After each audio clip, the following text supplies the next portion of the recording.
Hello students, welcome to mathematics with Shivani. हम कर रहे हैं chapter 4 of your NCERT book class 12। The chapter is determinants और अभी तक हम 4.6 के क्वेश्चन नंबर 6 तक सॉल्व कर चुके हैं। ठीक है, आज हम सॉल्व करने वाले हैं क्वेश्चन 7 to 16 ऑफ एक्सरसाइज 4.6।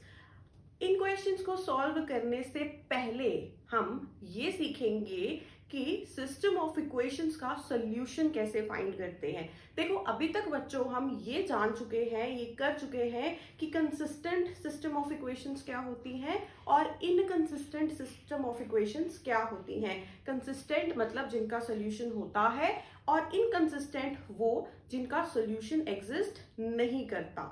ठीक है, तो अगर सॉल्यूशन एग्जिस्ट करता है सिस्टम ऑफ इक्वेशंस का, then how to find them. उनके बहुत सारे तरीके हैं। देखिए, एक्लोन फॉर्म से हम फाइंड करते हैं, क्रेमर्स रूल यूज करते हैं, और एक और जो तरीका है जो हम यूज करने वाले हैं इस एक्सरसाइज में, that is by using inverse of a matrix. जी हाँ, इनवर्स ऑफ अ मैट्रिक्स हम यूज करते हैं to find the solution of a given system of consistent equation.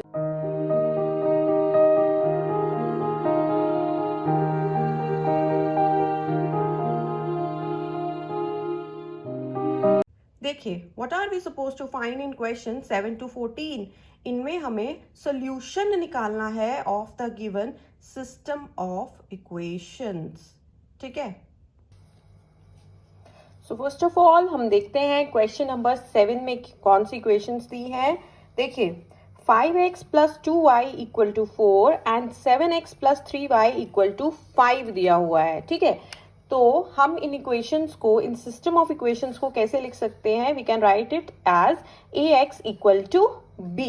ठीक है, अगर ax बच्चों b के बराबर है तो x किसके बराबर हो जाएगा? a inverse b। क्यों? देखो, ax इक्वल टू b है। ठीक है, अब मैं क्या करूं? अगर a इनवर्स को लेफ्ट साइड पे भी मल्टीप्लाई कर दूं और राइट हैंड साइड पे भी मल्टीप्लाई कर दूं तो मेरे पास आ जाएगा a inverse into ax equal to a inverse b। ठीक है, अब a इनवर्स a कैंसिल हो गया तो इसका मतलब क्या बच गया? x equal to a inverse b। ठीक है, तो x equal to a inverse b आ जाएगा। अब x equal to a inverse into b तो है, बट ये a x b है क्या? ये मेट्रिसेस है। कौन सी मेट्रिसेस है? जैसे हमने पिछले क्वेश्चंस में भी किया, a जो मैट्रिक्स है वो इस इक्वेशन में से कौन सी मैट्रिक्स बनेगी? लेफ्ट हैंड साइड पे जो कोफिशिएंट्स हैं x और y के, कौन से कोफिशिएंट्स हैं? 5, 2, 7, 3। ठीक है, तो ये मैट्रिक्स हो जाएगी जी a मैट्रिक्स। x मैट्रिक्स जो होती है वो वेरिएबल्स की मैट्रिक्स होती है। ठीक है, अब वेरिएबल्स कौन से हैं? x और y। तो x मैट्रिक्स में हमारे पास आ जाएगा x और y, ये दो entries.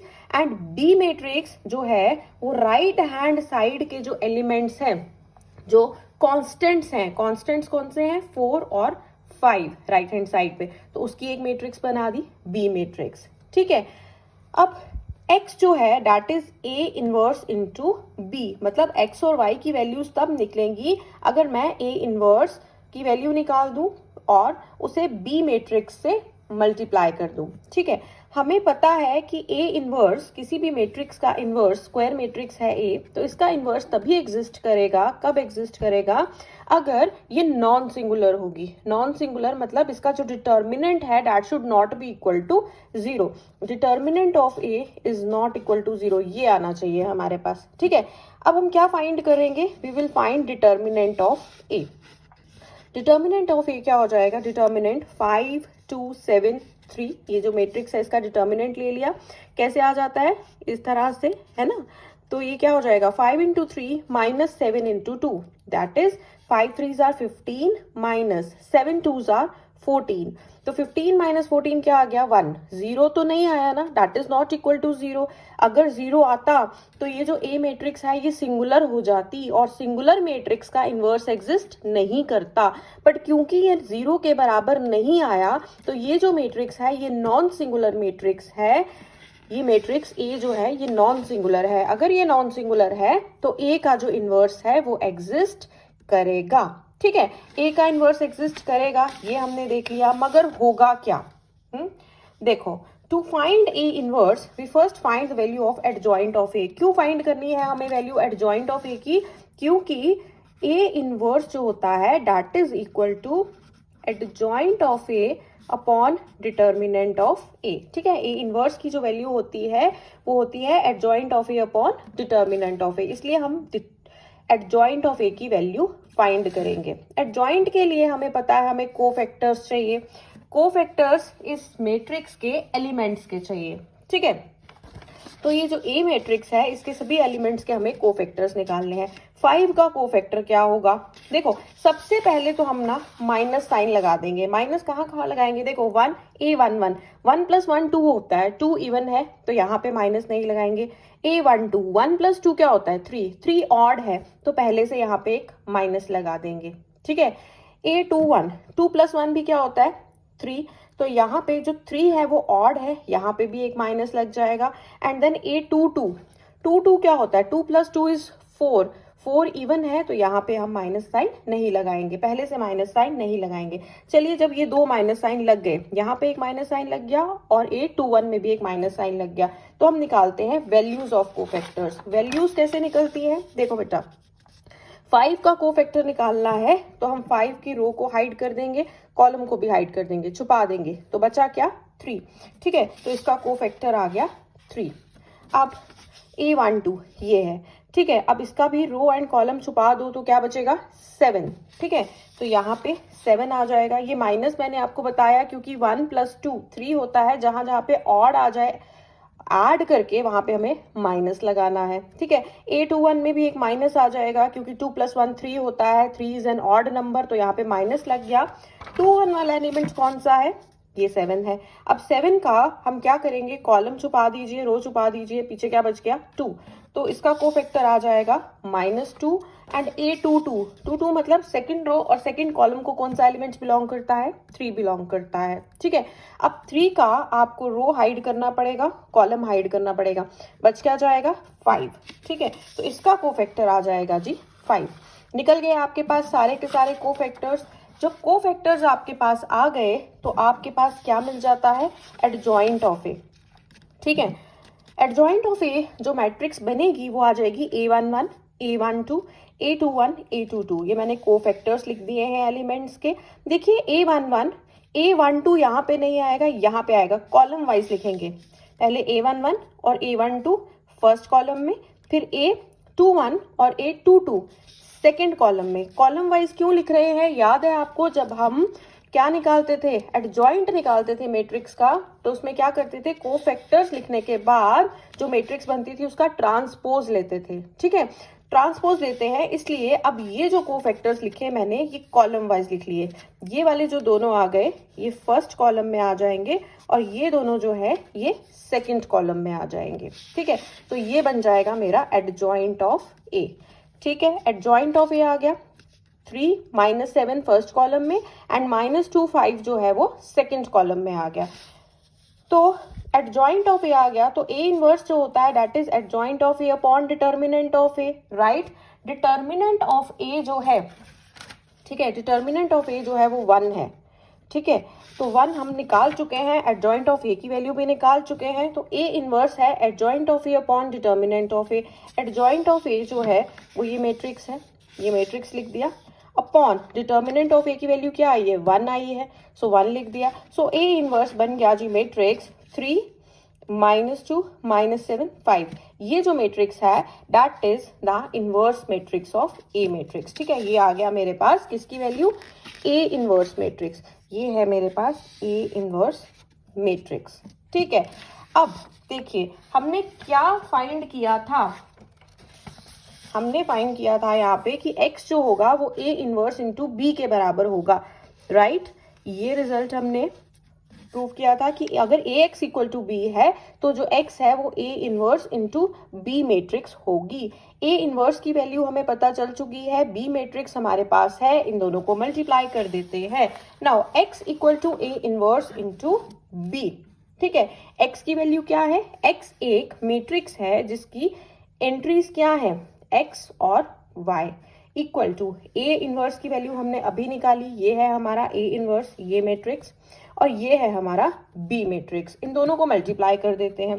First row first column 3 into 4 plus -2 into 5, then second row first column -7 into 4 plus 5 into 5। ठीक है, अब ये क्या आ गया, 3 4s are 12 and -2 into 5 is -10, फिर -7 इंटू 4 -28 प्लस 5 5s आर 25। ठीक है, तो ये जो आपके पास मैट्रिक्स था एक्स वाई, इसकी वैल्यूज क्या आ गई, 12 माइनस 10 क्या हो जाएगा 2 एंड -28 प्लस 25 हो जाएगा जी -3। ठीक है, अब ये दोनों मैट्रिसेस जो है ये बराबर आ गए। बाय इक्वालिटी ऑफ मैट्रिसेस क्या होगा, x की वैल्यू आ जाएगी 2 और y की वैल्यू आ जाएगी -3। सो x की वैल्यू आ गई है बच्चों 2 और y की वैल्यू आ गई है -3। ठीक है, तो यही हमें फाइंड करना था। अब समरी देख लें, अब हमने किया क्या, जो गिवन इक्वेशंस थी उनको हमने कैसे लिख लिया, ax इक्वल टू बी की फॉर्म में लिख लिया। इसका मतलब x जो है that is equal to a inverse b। फिर हमने डिटर्मिनेंट ऑफ a फाइंड किया और देखा कि that is not equal to 0। जब determinant of a not equal to 0 आ गया, इसका मतलब हमें पता चला कि a इनवर्स जो है वो एग्जिस्ट करेगा। फिर हमने a इनवर्स की वैल्यू निकाली। कैसे निकाली, a इनवर्स जो होता है that is equal to adjoint of A upon determinant of A. हमने पहले एडजॉइंट ऑफ ए निकाला, फिर उसे डिटर्मिनेंट ऑफ ए से डिवाइड कर लिया। ठीक है, तो हमारे पास ए इनवर्स की वैल्यू आ गई। फिर हमने क्या किया, x equal to A inverse into B, ये जो चीज है इसका यूज किया। ठीक है, ए इनवर्स जो मैट्रिक्स आई उसमें बी मैट्रिक्स को मल्टीप्लाई कर दिया तो हमारे पास x मिल गया। x की वैल्यूज आ गई, x में था x और y, x मैट्रिक्स में था जो वेरिएबल्स थे वो था x और y। सो ये जो मैट्रिक्स है x y वाली, ये a इनवर्स इंटू बी के बराबर हो गई और a इनवर्स इंटू बी करने के बाद हमारे पास मैट्रिक्स बन गई जिसकी एंट्रीज थी 2 और -3, ये कॉलम मैट्रिक्स था। तो by using equality of matrices हमारे पास आ गई x की वैल्यू 2 और y की वैल्यू -3 और हमने यही फाइंड करनी थी। ठीक है बेटा, तो this was your question number 7। Question number 8 9 10 11 सब एक जैसे हैं। क्वेश्चन नंबर 8 आप खुद सॉल्व करिए, that is an assignment for you. कहीं प्रॉब्लम आएगी तो आप मुझे कमेंट करके पूछ सकते हैं, I will solve for you. फिलहाल हम देखते हैं क्वेश्चन नंबर 9। इसमें क्या दिया है, 4x माइनस 3y 3 के बराबर है, 3x माइनस 5y जो है वो 7 के बराबर है। फिर से the given system of equations को हमने कैसे लिख लिया, ax इक्वल टू b की तरह लिख लिया।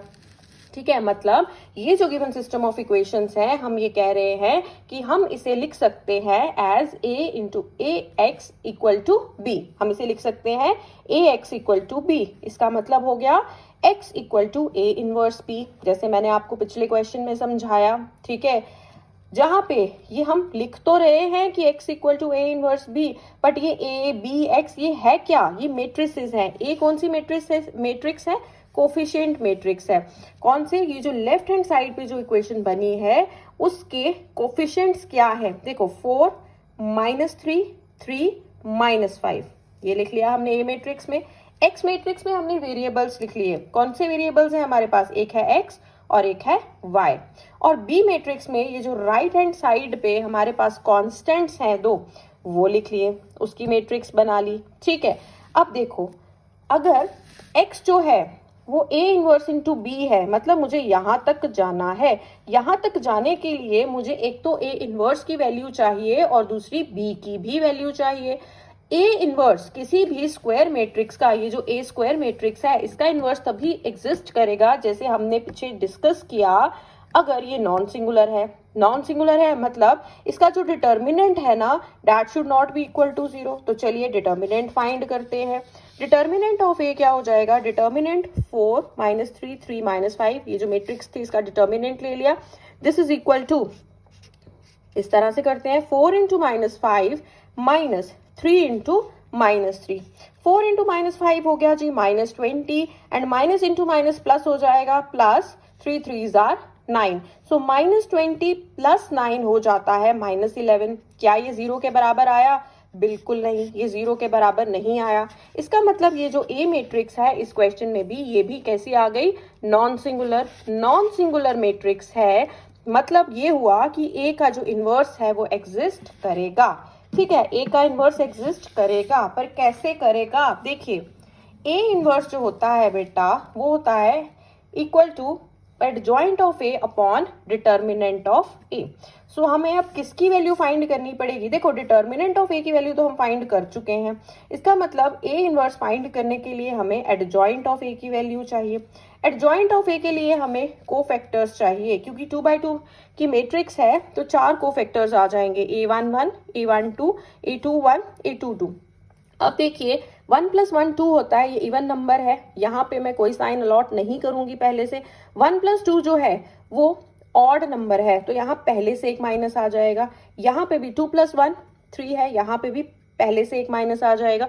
2 + 2 4 होता है, यहाँ पे मैं पहले कोई भी साइन अलॉट नहीं करूंगी, मैं आपको सिर्फ सिखा रही हूँ कि मैंने कोफैक्टर्स कैसे निकाले। ठीक है, अब देखो a11 की वैल्यू कैसे आएगी? देखो a11, ठीक है, ये वाला एलिमेंट है 1 1 belonging to first row first column, तो इसका रो एंड कॉलम छुपा लो।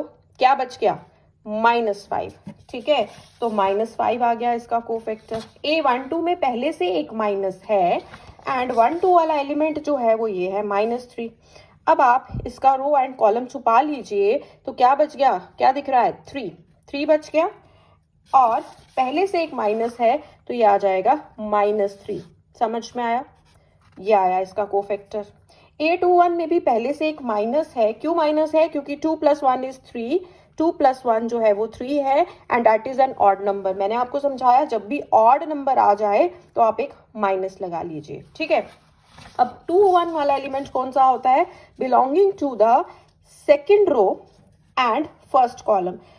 तो देखिए इसका रो एंड कॉलम छुपा लेंगे तो क्या आएगा? ये रो एंड कॉलम छुप गया, क्या बचा? -3 बचा। ठीक है, तो कोफैक्टर क्या आ गया? एक माइनस पहले से था इनटू -3, सो माइनस ऑफ -3 जो कि हो जाएगा +3।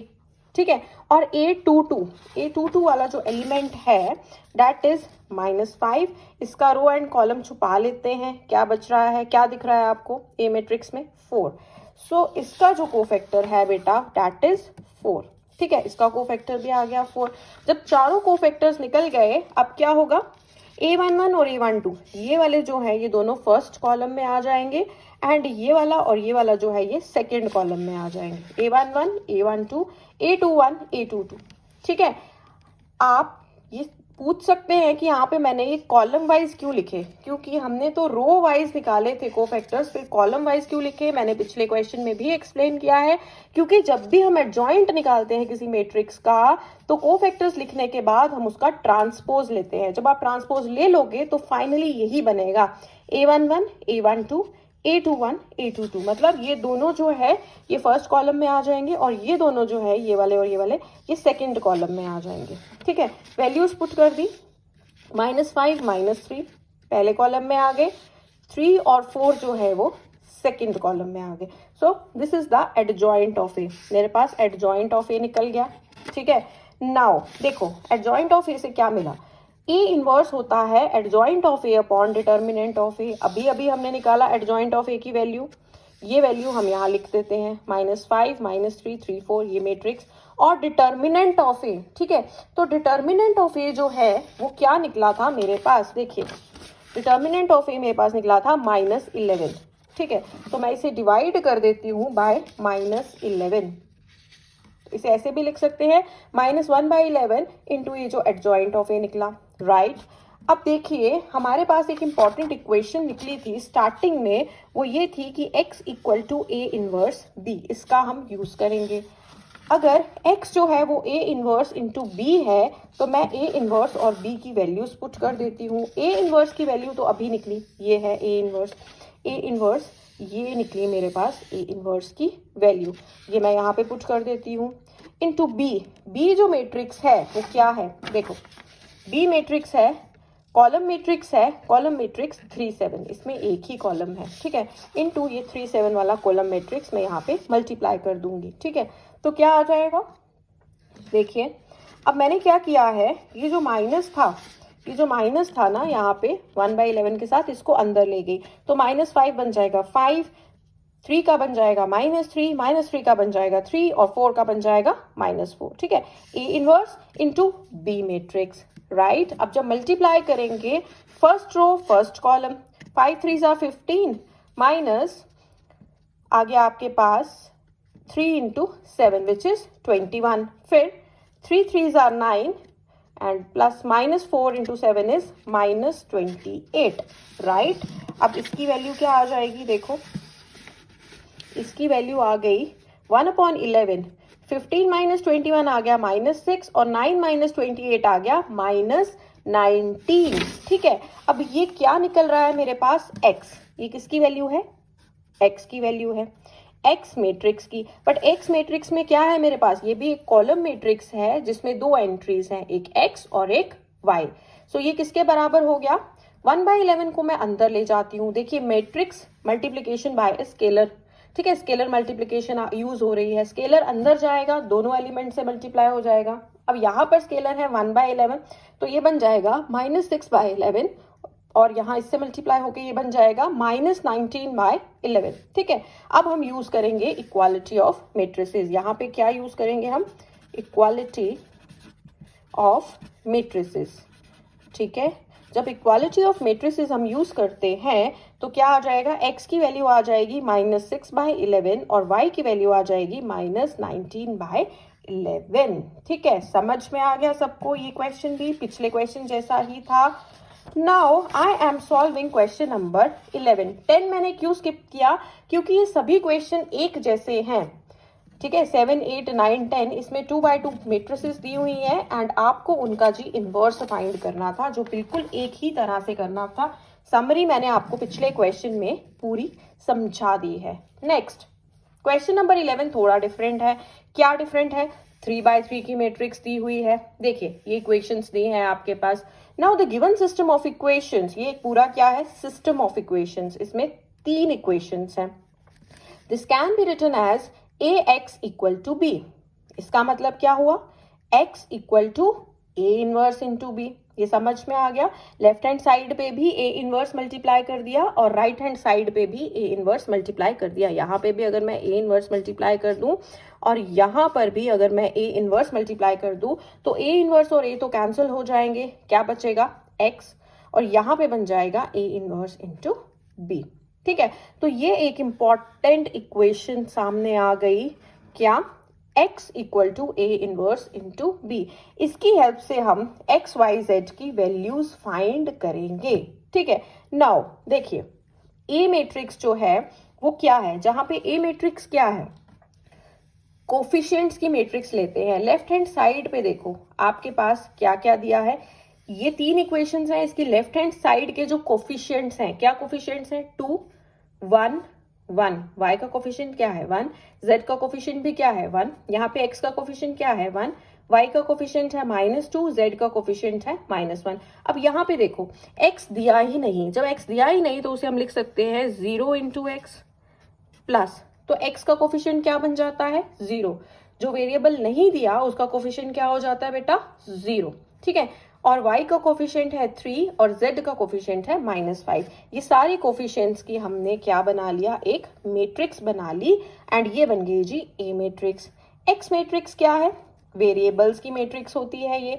तो वेरिएबल्स कौन कौन से हैं, x y और z, तीनों इक्वेशंस में बना लिया। b क्या है, जो राइट हैंड साइड पे जो कॉन्स्टेंट्स दिए होते हैं उसकी मैट्रिक्स को हम कहते हैं b मैट्रिक्स। ठीक है, तो b मैट्रिक्स में कौन कौन सी एंट्रीज आ जाएंगी, 1 3/2 और 9।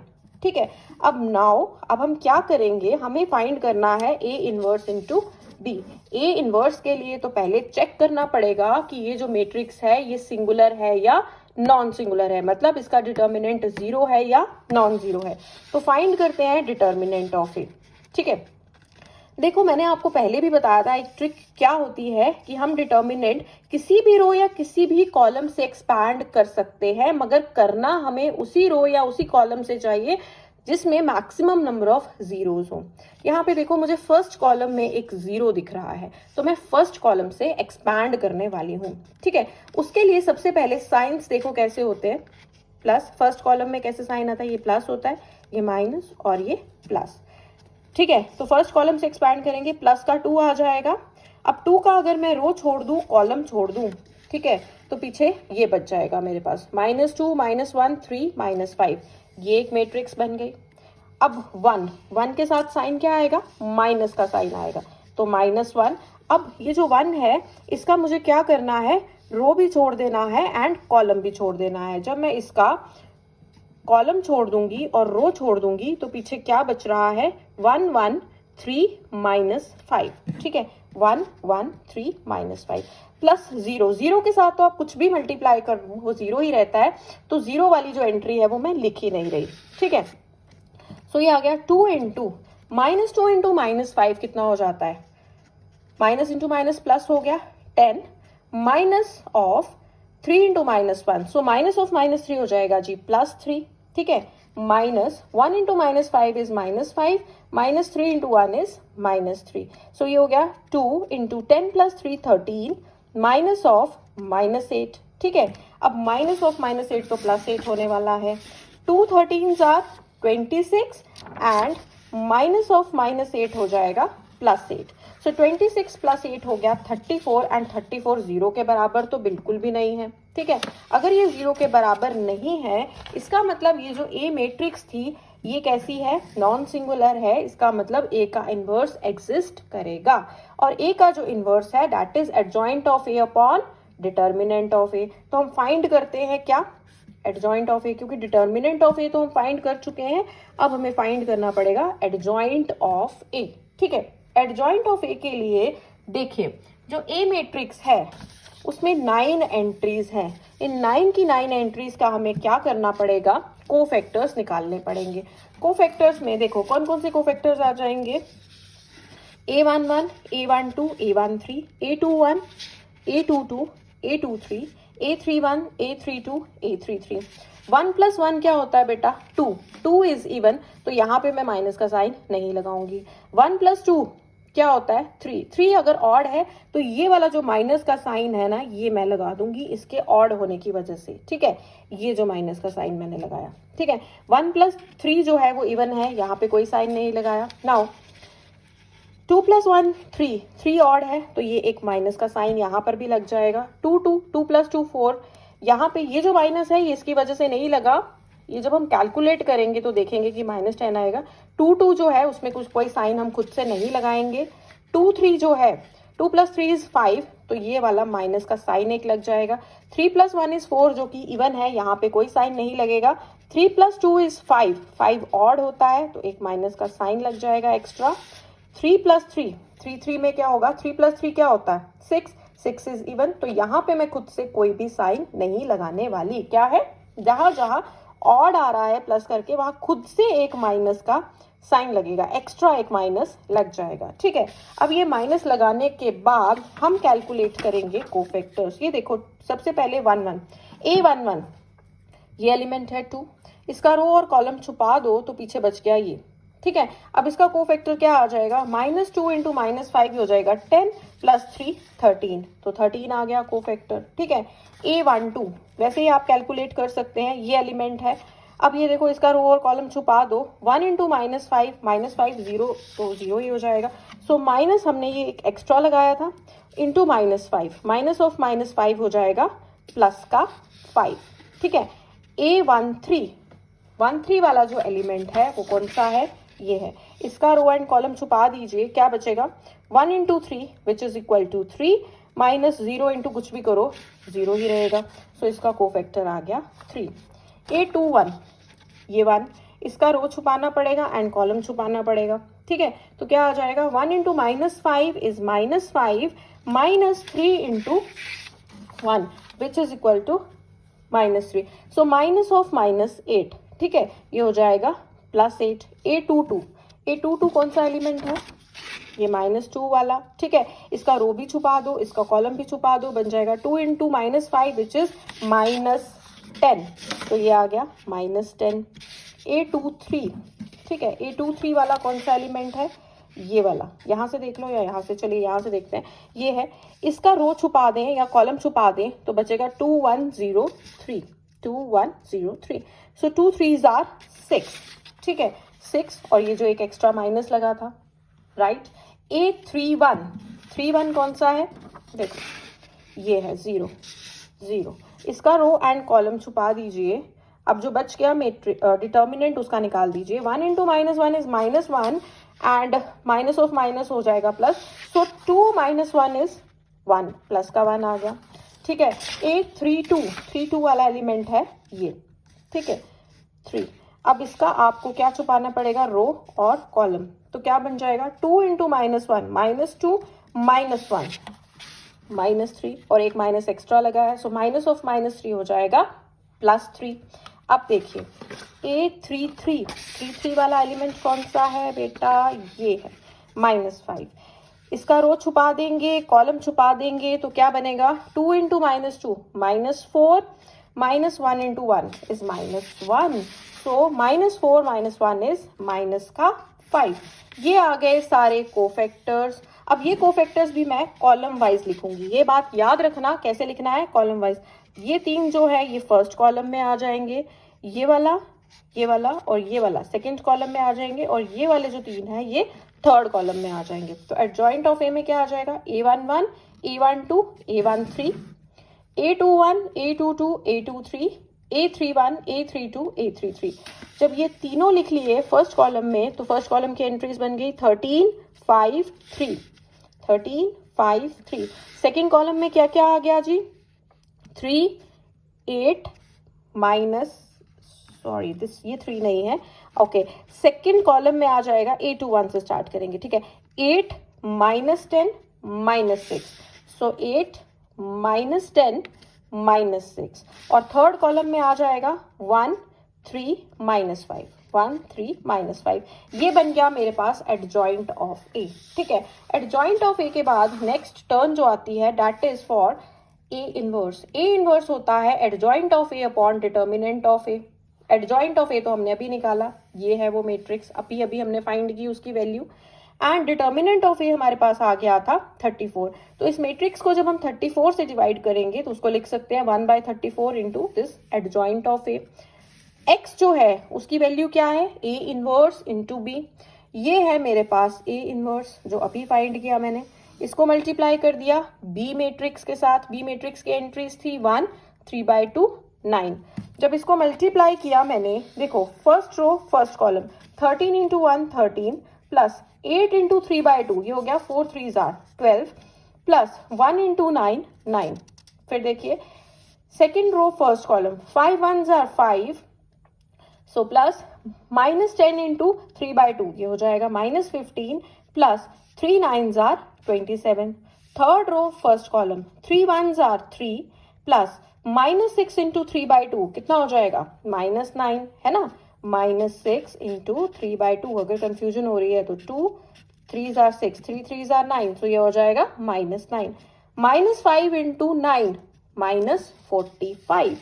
तो ये आ गया जी 1/34. 13 plus 12 25 plus 9 is 34. 5 -15 -10 plus 27 17. And ये देखिए 3 -9 -45 -54 प्लस 3 आ जाएगा -51.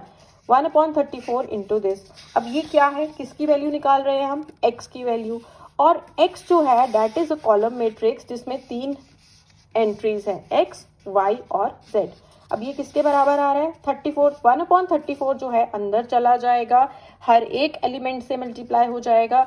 ये बन जाएगा 34/34. ये 17/34 -51/34. तो ये किस वैल्यू क्या आ गई, 34/34 आ गया 1. 17/34 आ गया 1/2 एंड -51/34 आ गया -3/2. क्यों, 17 2s आर 34 17 3s आर 51. ठीक है, तो अब देखो ये x y z की वैल्यूज आ रही है. x की वैल्यू क्या आ जाएगी जी 1, y की वैल्यू 1/2 और z की वैल्यू -3/2. यही हमें फाइंड करनी थी. ठीक है, और ये तीनों वैल्यूज हमने फाइंड कर ली है. सो इसके बाद मैं जो क्वेश्चन आपसे डिस्कस करने वाली हूँ सेम लाइंस पे है, क्वेश्चन नंबर 13. ठीक है, 13 में फिर से हमें एक सिस्टम ऑफ इक्वेशंस दिए हैं जिसमें 3 इक्वेशंस हैं। Question number 12 is an assignment for you, बिल्कुल सेम है। आइडियली तो मुझे ये क्वेश्चन भी डिस्कस नहीं करना चाहिए, बिल्कुल सेम है, बट चलिए for your convenience I am discussing this one also. देखते हैं क्या है इसमें। तो एक सिस्टम ऑफ इक्वेशन है जिसमें 3 इक्वेशंस हैं। इसको कैसे लिख सकते हैं सिस्टम को? ax इक्वल टू बी, इसका मतलब x equal to a inverse into B. इसका मतलब हमें क्या फाइंड करना है? a inverse into B find करना है। a मैट्रिक्स है कोफिशिएंट्स की मैट्रिक्स, जैसे हमने डिटेल में पिछले क्वेश्चंस में डिस्कस किया। तो कोफिशिएंट्स क्या है लेफ्ट साइड के? 2 3 3 1 -2 1 3 -1 -2। ठीक है, 2 3 3 1 -2 1 3 -1 -2, ये बन गया जी ए मैट्रिक्स। एक्स मैट्रिक्स होती है वेरिएबल्स की मैट्रिक्स। तो तीनों इक्वेशंस में वेरिएबल्स क्या है? एक्स वाई जेड, ये बन गया। और बी मैट्रिक्स में क्या आता है? ये जो राइट हैंड साइड है हमारी, इसके जो कॉन्स्टेंट्स हैं 5 -4 3, ये बन गया बी मैट्रिक्स। अब अगर मुझे ए इनवर्स फाइंड करना है तो फिर से इसकी सिंगुलैरिटी या नॉन सिंगुलैरिटी चेक करनी पड़ेगी। उसके लिए डिटर्मिनेंट ऑफ ए निकालना पड़ेगा। डिटर्मिनेंट ले लेते हैं।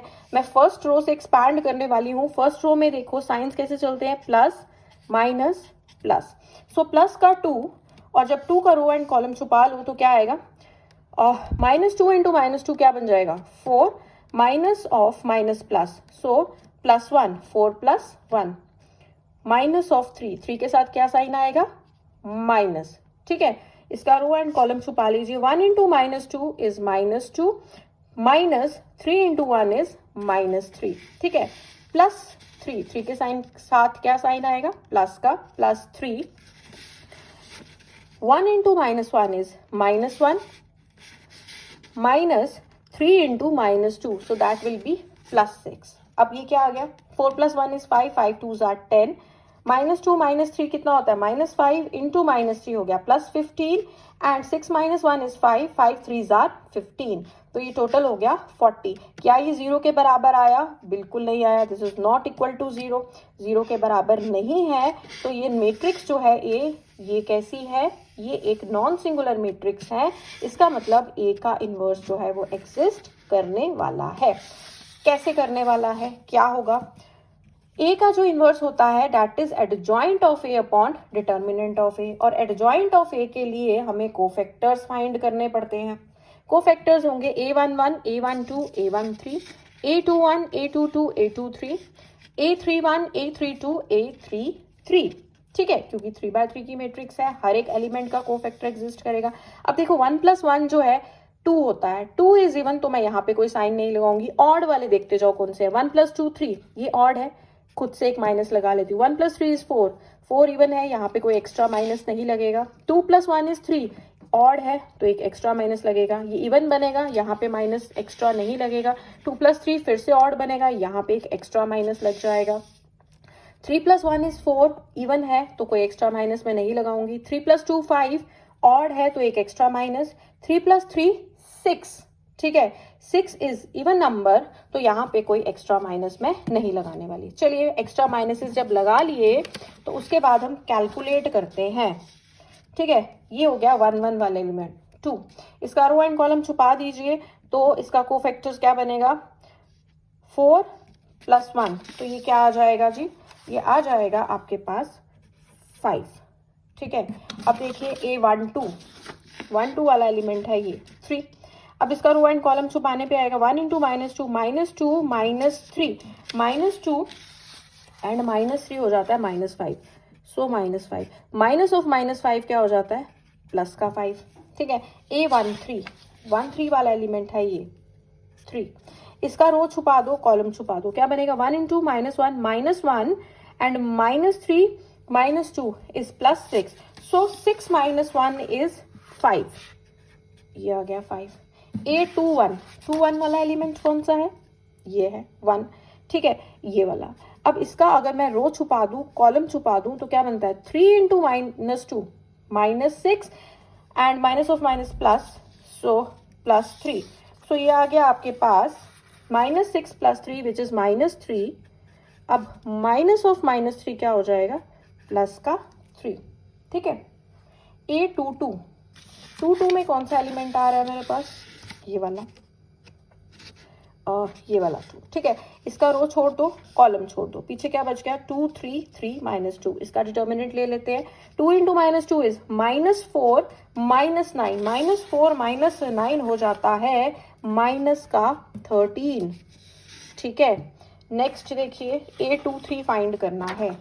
A23 ये वाला एलिमेंट होता है 2 3 का, belonging to second row third column 2 3, ठीक है। इसका रो कॉलम छोड़ दो। 2 इंटू -1 -2 एंड -9, -2 -9 इज -11, सो -11। अब माइनस ऑफ माइनस हो जाएगा प्लस, तो ये बन जाएगा प्लस का 11, ठीक है। A31 देखिए 3 1 कहाँ पर है, ये है 3 1 वाला एलिमेंट जो कि है 3। इसका हम रो छोड़ दें और कॉलम छोड़ दें तो क्या बनता है 3 1 3, माइनस ऑफ माइनस प्लस हो जाएगा, सो प्लस का 6, 3 + 6 हो जाता है हमारे पास 9। 3 1 हो गया। A32 ये हो गया जी 3 2 वाला एलिमेंट, -1 ये है, ठीक है। इसका रो छोड़ दो, इसका कॉलम छोड़ दो, रो छोड़ दो, कॉलम छोड़ दो। अब पीछे जो बचा उनका डिटर्मिनेंट ले लो। 2 1 2, -1 3 3, so 2 - 3 which is equal to -1, minus of -1 हो जाएगा +1। A33 लास्ट कोफैक्टर ये है 3 3 वाला एलिमेंट। इसका रो छोड़ना पड़ेगा, कॉलम छोड़ना पड़ेगा। 2 into -2 -4 -3 that is equal to -7, ठीक है। अब ये जो कोफैक्टर्स निकाले हम इनको रो वाइज नहीं लिखेंगे, बिल्कुल नहीं लिखेंगे, कॉलम वाइज लिख लेंगे। ये जो 3 है A11 A12 A13 ये आ जाएंगे फर्स्ट रो में और इनकी वैल्यूज है 5 5 5, ये देखो 5 5 5। A21 A22 A23 ये जो 3 है ये बन जाएगी हमारा second column A21 A22 A23 और इनकी वैल्यूज है 3 -13 11, 3 -13 11। अब नेक्स्ट देखिए ये वाले 3 A31 A32 A33, ठीक है। A31 A32 A33 ये बनेगा हमारा थर्ड कॉलम और इनकी वैल्यूज है 9 1 -7, सो ये आ गया जी 9 1 -7। क्या आ रहा है ये मेरे पास adjoint of A. Adjoint of A जब निकल गया तो ए इनवर्स तो कुछ नहीं रह गया पीछे। ए इनवर्स की वैल्यू होती है adjoint of A upon determinant of A, ठीक है। अब एडजॉइंट ऑफ ए की वैल्यू तो मैंने अभी अभी निकाली, ये निकली थी मेरे पास, यही वाली मैट्रिक्स थी। टैली कर लेते हैं, देखो यही मैट्रिक्स थी जिसकी वैल्यूज थी 5 5 5 5 5 5, 3 -13 11, 3 -13 11, 9 1 -7, ठीक है। और डिटर्मिनेंट ऑफ ए जो है, डिटर्मिनेंट ऑफ ए जो है बेटा वो मेरा निकला था 40। डिटर्मिनेंट ऑफ ए की वैल्यू निकली थी 40, सो हम डिवाइड कर देंगे 40 से तो ये बन जाएगा 1/40 इंटू एडजॉइंट ऑफ ए। ये क्या आ गया मेरे पास, ए इनवर्स की वैल्यू है ये। और x की वैल्यू क्या है, देखो जो इक्वेशन है सबसे इंपॉर्टेंट है इन क्वेश्चंस में ये equation, x equal to A inverse into B. X की वैल्यू है ए इनवर्स इंटू बी, तो ए इनवर्स जो निकली उसे बी मैट्रिक्स से मल्टीप्लाई कर देंगे। बी मैट्रिक्स क्या थी, ये थी कॉलम मैट्रिक्स विद एंट्रीज 5 -4 3, 5 -4 3 से इसको मल्टीप्लाई करना पड़ेगा, ठीक है। तो ये है ए इनवर्स और ये है बी मैट्रिक्स, इन दोनों को मल्टीप्लाई कर देंगे 1/40। अब देखिए first row first column 5 5 25 plus 3 into -4 -12 plus 9 3 27। Second row first column 5 5 25 plus -13 into -4, minus of minus plus हो जाएगा, 13 4 52 plus 1 3 3।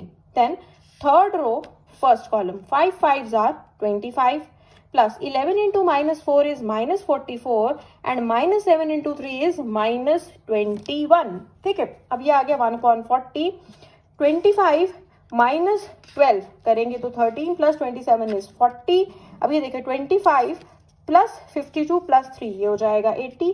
Then 25 -44 -21 that would be equal to -40। अब 1/40 अंदर चला जाएगा तो क्या बन जाएगा 40/40, 80/40 -40/40, ठीक है। तो ये क्या आ गया 40/40 आ गया 1, ये हो जाएगा 2 और ये -1। ये किसकी वैल्यूज निकली है, x की। और x मैट्रिक्स है जिसकी एंट्रीज है x y z। तो x y z जो मैट्रिक्स है ये 1 2 -1 मैट्रिक्स के बराबर आ गया है। तो by using equality of matrices मेरे पास क्या आ गया, x की वैल्यू 1, y की वैल्यू 2 और z की वैल्यू -1। यही हमें फाइंड करना था। नेक्स्ट देखो जो क्वेश्चन है डेट इज वेरी इंटरेस्टिंग, उसमें क्या दिया है, इसमें दिया है कि the cost of 4 kgs of onion, 3 kgs of wheat and 2 kgs of rice is rupees 60. Then 2 kgs of onion, 4 kgs of wheat and 6 kgs of rice is rupees 90 and 6 kgs of onion, 2 kgs of wheat and 3 kgs of rice is rupees 70. तो आपको find करना है, क्या find करना है कि 1 kg of onion, 1 kg of wheat and 1 kg of rice की कीमत क्या है। ठीक है, देखो let the cost of onion, wheat and rice per kg be rupees x, rupees y and rupees z। मैं मान लेती हूं कि 1 किलो 1 kg अनियन की जो कीमत है वो है रुपीज x, 1 kg व्हीट की जो कीमत है, कॉस्ट है, that is rupees y and 1 kg rice की जो कॉस्ट है दैट इज रुपीज z। ठीक है, 1 kg अनियन कितने का मिलता है, x रुपीज का, व्हीट कितने का मिलता है, y रुपीज का एंड राइस कितने का मिलता है, z रुपीज का, मान लिया। ठीक है, अगर 1 kg अनियन x रुपीज का मिलता है तो 4 kg कितने का मिलेगा, 4x का। ठीक है, अगर 1 kg व्हीट की जो कॉस्ट है वो y है तो 3 kg व्हीट की राइस हो जाएगी 3y, और अगर 1 kg राइस की जो कॉस्ट है वो z रुपीज है, ठीक है, 1 kg जो राइस है वो z रुपीज का आता है, तो 2 kg राइस कितने का आएगा, 2z का आएगा। ठीक है, अब इन्होंने बोला है 4 kgs of onion, 3 kgs of wheat and 2 kgs of rice जो है वो 60 रुपीज का है। सेकेंड इन्होंने बोला 2 kgs of onion, 4 kgs of wheat and 6 kgs of rice जो है वो है 90 रुपीज का। थर्ड इन्होंने बोला कि 6 kgs of onion and 2 kgs of wheat and 3 kgs of rice जो है वो है 70 रुपीज का। तो हमने क्या किया, ये जो पूरी थी इस इंफॉर्मेशन उसकी 3 इक्वेशंस बना ली। अब फर्स्ट इक्वेशन तो ठीक है, सेकंड इक्वेशन में से मैं क्या करती हूँ, 2 को कॉमन ले लूँ, अगर 2 इसमें भी है, इसमें भी है, इसमें भी है, तो क्या बन जाएगा, x plus 2y plus 3z। Left hand side में से मैंने 2 कॉमन ले लिया और राइट हैंड साइड को भी मैं लिख सकती हूँ 2 × 45, है ना, क्योंकि 90 इज 2 × 45। अब 2 और 2 अगर कैंसिल हो जाए तो ये इक्वेशन बन जाएगी x plus 2y plus 3z equal to 45। यही मैंने ये लिख लिया। देखो फर्स्ट इक्वेशन तो वैसी ही रही, 4x plus 3y plus 2z equal to 60। Second equation मैंने ये लिख ली, क्या, x plus 2y plus 3z equal to 45। इससे कुछ फर्क नहीं पड़ेगा, बस थोड़ा सा सिंपल हो जाएगा। ठीक है, एंड थर्ड इक्वेशन में से भी कुछ कॉमन नहीं ले सकते तो लिख लिया 6x plus 2y plus 3z equal to rupees 70। देखो बेटा फिर से 3 इक्वेशंस बन गई हैं, एक्स वाई जेड की वैल्यू निकालनी है।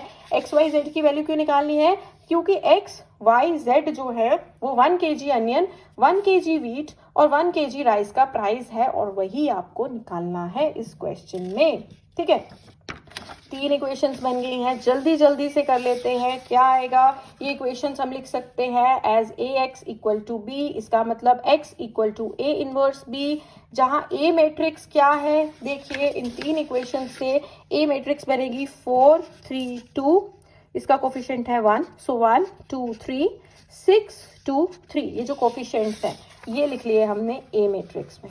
एक्स मैट्रिक्स में तो हमारे पास वेरिएबल्स ही आते हैं, वही आएंगे। वेरिएबल्स कौन कौन से हैं, देखो एक्स वाई जेड तीनों इक्वेशंस में, तो वो लिख लिए। और बी इक्वेशन क्या होती है, जो राइट हैंड साइड के जो कोफिशिएंट्स होते हैं 60 45 70। ठीक है, अब देखो अगर ए इनवर्स इंटू बी चाहिए हर इक्वेशन की तरह, तो मुझे ये देखना पड़ेगा कि ये जो ए है ये नॉन सिंगुलर हो, मतलब ए का डिटर्मिनेंट फाइंड करना पड़ेगा। ए का जो डिटर्मिनेंट है वो क्या है, इसका डिटर्मिनेंट ले लिया, फर्स्ट रो से एक्सपैंड कर लिया। फर्स्ट रो में क्या है, ये प्लस का आएगा, ये माइनस का और ये फिर से प्लस का। ठीक है, 4 रो और कॉलम छोड़ दो, 2 3s are 6 minus 2 3s are 6, so 6 minus 6 minus का 3, उसका रो और कॉलम छोड़ दो तो क्या बचेगा, 1 3 जार 3 माइनस 6 3 जार 18, ठीक है, प्लस 2 तो उसका रो और कॉलम छोड़ दो तो बनेगा 1 2 जार 2 माइनस 6 2 जार 12। अब ये क्या आ गया, 6 माइनस 6 तो 0 हो जाएगा, 0 को 4 से करो या किसी से भी करो ये 0 ही आने वाला है। Minus 3 into 3 minus 18 is minus 15, so minus 3 into minus 15 is plus 45। 2 minus 12 is minus 10, minus 10 into 2 is minus 20, so 45 minus 20 is 25। ये 0 तो नहीं आया, अगर ये 0 नहीं आया तो ए जो मैट्रिक्स है उसका इन्वर्स एग्जिस्ट करेगा और वही वाला फॉर्मूला लगेगा। क्या फॉर्मूला लगेगा, A inverse is equal to adjoint of A upon determinant of A. अब ये आपके लिए असाइनमेंट है कि आप खुद से एडजॉइंट ऑफ ए की वैल्यू सारे कोफैक्टर्स निकालेंगे और फिर आप एडजॉइंट ऑफ ए निकालेंगे, ठीक है। तो एडजॉइंट ऑफ ए जब सारे कोफैक्टर्स निकाल देंगे तो ये बनेगा आपका adjoint of A. First column में आ जाएगा 0 15 माइनस 10, सेकेंड में माइनस 5 0 10, थर्ड में 5 माइनस 10 5, ठीक है। एंड डिटर्मिनेंट ऑफ ए हमने अभी निकाला 25 आया तो 25 से डिवाइड कर रहे हैं।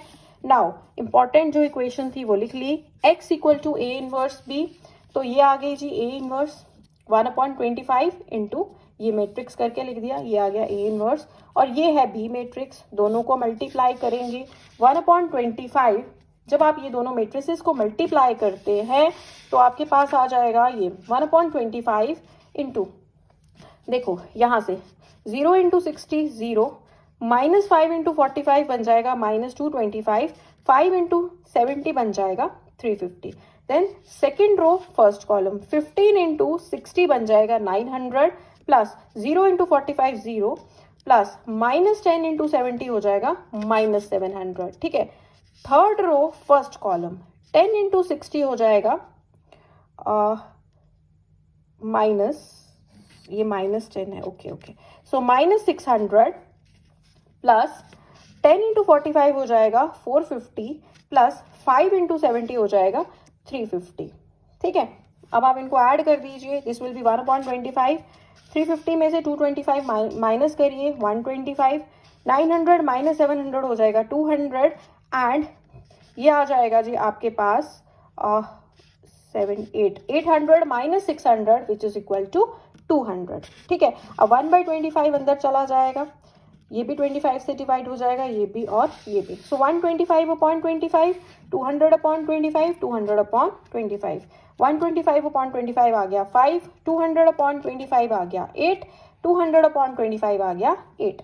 अब ये क्या है, मेरे पास x की वैल्यू आ गई और x में क्या है, x y z, यही मैट्रिक्स है ना x मैट्रिक्स, ठीक है।